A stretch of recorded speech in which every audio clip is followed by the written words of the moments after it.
देखिए, जो एफआईआर दर्ज हुई है, इस एफआईआर में जो आरोपी भोले बाबा है उसको पुलिस ने आरोपी नहीं बनाया है, जबकि बाबा का जो मुख्य सेवादार है देव प्रकाश मधुकर, वो आरोपी नंबर 1 पे तौर पर है और दूसरे नंबर पर कुछ अज्ञात जो ऑर्गेनाइजर्स हैं उनको एक्यूज बनाया गया है। जो एफआईआर है वो भारतीय न्याय संहिता की अलग अलग 4 से 5 धाराओं में दर्ज है, जिसमें गैर इरादतन हत्या की धारा भी है। तो इस तरह से 4 से 5 धाराओं में एफआईआर दर्ज है।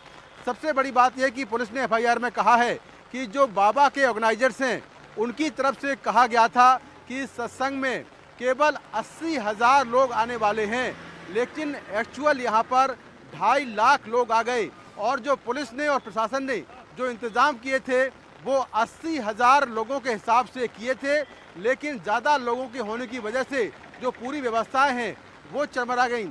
सबसे बड़ी बात यह है कि अगर 80,000 लोग भी होते तो क्या उनकी व्यवस्था के लिए केवल 40 पुलिसकर्मी पर्याप्त होते, क्योंकि यहाँ पर ड्यूटी पर केवल 40 पुलिसकर्मी तैनात थे। और उसी वक्त ये घटना हुई जिसमें ये जानकारी मिली कि बाबा सत्संग करने के बाद करीब 1:30 बजे जब पंडाल से बाहर निकला, मेरे पीछे पंडाल है, अभी बारिश हो रही है तो यहाँ पर थोड़ा मुश्किल है दिखाना, लेकिन पंडाल से जब बाबा निकला तो निकलने के बाद उसके पैरों की धूल लेने के लिए तमाम जो लोग थे वो टूट पड़े और इसी दौरान कई महिलाएं और बच्चे भगदड़ की चपेट में आ गए, जिसमें 121 लोग मारे गए हैं, जबकि करीब 28 लोग घायल हुए हैं और अभी 6 लोगों की पहचान, उनके शवों की पहचान नहीं हो पाई है। तो बड़ा घटनाक्रम है ये। और सबसे बड़ी बात यह है कि इस घटना के बाद अब तक बाबा भोले ने एक भी शोक संदेश या कोई स्टेटमेंट जारी नहीं किया है। हमारे सूत्रों की जानकारी के मुताबिक बाबा सोशल मीडिया के किसी भी प्लेटफॉर्म पर नहीं है। बाबा के जो फॉलोवर्स हैं केवल वही यूट्यूब पर वीडियो डालते हैं। यहाँ पर कई लोगों से मैंने बात की, उन्होंने कहा कि घटना के बाद जो बाबा के सेवादार थे उन्होंने कई लोगों के मोबाइल से घटना के वीडियोस डिलीट करवा दिए, जिससे कि कोई सबूत सामने ना आने पाए।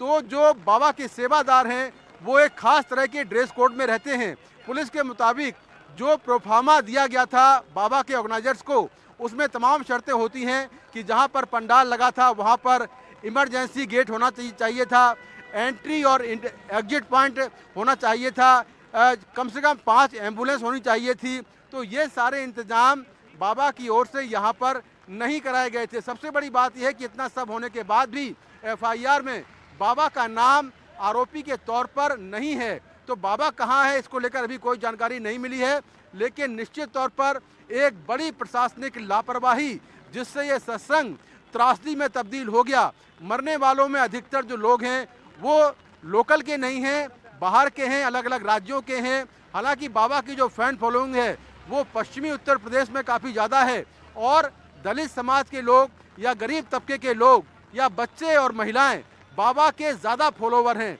तो यहाँ पर कल जो घटनाक्रम हुआ, कल जो पूरा हादसा हुआ, यहाँ पर मरने वालों में अधिकतर महिलाएं और बच्चे हैं जो कि बाबा की एक झलक पाने के लिए परेशान थे। लोगों में पागलपन था और इसके चलते ये पूरा हादसा हुआ है।